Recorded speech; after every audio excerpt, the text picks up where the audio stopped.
তো গাড়ির অবস্থা শিশির বৃষ্টি হয়েছে, গাড়ি কুয়াশায় পুরো ভরে গেছে। তো হ্যালো গাইস, গুড মর্নিং। আমি শুভঙ্কর, তোমরা দেখছো শুভঙ্কর ব্লগস। সকাল সকাল ডিউটি বেরিয়ে পড়লাম। ঘড়ির কাঁটায় এখন 6:30। ওলা উবের ক্যাবে কত কি আর্নিং করব সেসব তোমাদের সামনে তুলে ধরবো। চলো শুরু করা যাক।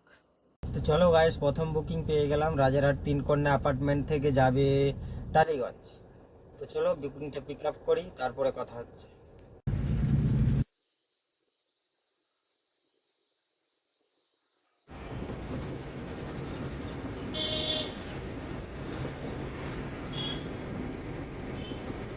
টালিগঞ্জে ছাড়লাম।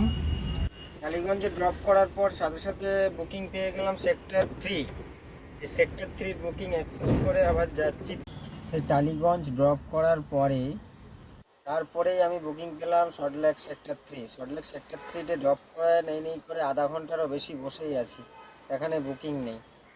বুকিং আছে, ছোটোখাটো বুকিং আছে, একটা বড় বুকিংয়ের আশায় আছি, বাট বুকিং পাচ্ছি না, চুপচাপ করে বসে আছি। রাজারহাট থেকে একটা নিয়ে আসলাম দক্ষিণ, মানে সুভাষগ্রাম থেকে ভিতর থেকে এমটি করে এসেই বাইপাসে দাঁড়িয়েছি। এখান থেকে দেখা যাক বুকিং পাই কি না। এখন ঘড়ির কাঁটায় হচ্ছে 6:10। তো চলো পরের বুকিং পেয়ে তারপরে কথা হচ্ছে। পাচ্ছি না বলে এমটি করে চলে আসছি। এখনই পাটুলির কাছে যাব, পাটুলির কাছে গিয়ে দাঁড়াবো। তো দেখা যাক পাটুলির ওখানে গিয়ে আবার ডিউটি পাই কি না, নাকি এইভাবে এমটি করে করেই আগাতে হবে আমার। নেই করে এমটি করে চলে এসেছি।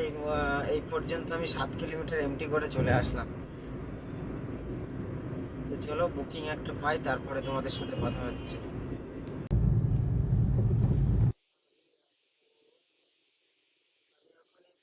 ছেড়ে আরও এমটি করে চলে যাচ্ছি, কোনো বুকিং আসছে না। এবার বাড়ির থেকে ডাকছে যে চলে আসো চলে আসো, ওই জন্য বাধ্যতামূলক এখন এমটি করে আরও আগাচ্ছি। কোনো তো চলো বাইপাস থেকে অবশেষে বুকিং পেলাম। এখন যাবে রাজারহাট সিদ্ধা হাবিব আলী, মানে আমার বাড়ির থেকে ডিস্টেন্স 1 কিলোমিটারের। তো চলো ট্রিপটা কমপ্লিট করি, তারপরে কত কি আর্নিং করলাম সব তোমাদের সামনে তুলে ধরবো। বন্ধুরা, 12 ঘন্টা ডিউটি করে 2200 টাকা ইনকাম করলাম। মার্কেট ঠিকঠাকই ছিল। সেক্টর 3-তে এসে এখানেই প্রায় 2 ঘন্টা বসে গেছিলাম, ওই জন্য আর একটু ইনকাম করতে পারলাম না। আশা করছি আরও ভালো হবে যদি সবাই মেনে চলে। যেমন কিছু কিছু গাড়ি আছে তারা 10 টাকা 12 টাকা কিলোমিটারেও চলে যাচ্ছে, যেমন বাইকে দিচ্ছে 10-12 টাকা, সেটা আমাদের 4 চাকায়ও চলে যাচ্ছে। কিছু কিছু মানুষ যারা এলপিজি যাদের লাগানো আছে গাড়িতে, তারা তো তাদের কাছে কোনো ব্যাপার না, কিন্তু আমাদের তো ডিজেল আর পেট্রোলের গাড়ি, আমরা তো সম্ভব না আমাদের কাছে। সেই কারণে আমরা খাটতে পারি না। যাদের কাছে মার্কেট ভালো, বাট আমাদের কাছে অতটা মার্কেট নেই। এই কারণে যদি সবাই মেনটেন করে চলতে পারি তাহলে আশা করা যায় মার্কেটটা আরও বাড়বে, কিন্তু সেটা আর কি বোঝে, সেটা কেউ বুঝছে না। ওই ভাড়ার মধ্যেই সবাই চলে যাচ্ছে। আশা করব সকলকে যে একতা হও, আশা করছি সব ভাড়াটা বেড়ে যাবে। সবাই একজোট হও, একজোট হলে ভাড়াটা আস্তে আস্তে অবশ্যই বাড়বে। যে আমরা ইনড্রাইভারে গাড়ি চালাবো না, র্যাপিডোতে গাড়ি চালাবো না, আমাদেরকে নন এসিতে 18-20 টাকা দিতে হবে, এসিতে 23 থেকে 25 টাকা দিতে হবে, তবেই মার্কেটটা ভালো হবে।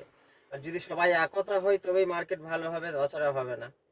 তো চলো টাটা, পরের ভিডিওতে দেখা হচ্ছে।